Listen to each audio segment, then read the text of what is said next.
একটি ছোট্ট গ্রামে ছিল একটি পুরনো, ভাঙা বাড়ি।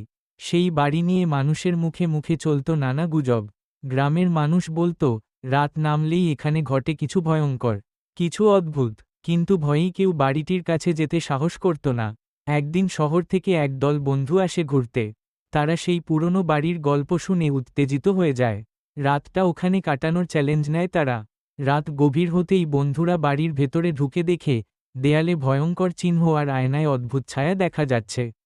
হঠাৎ একজন বন্ধু আয়নার সামনে দাঁড়ায়, আর দেখে তার প্রতিবিম্বের বদলে একটা বিকৃত মুখ। আতঙ্কে সে চিৎকার করে ওঠে, এই কি হচ্ছে?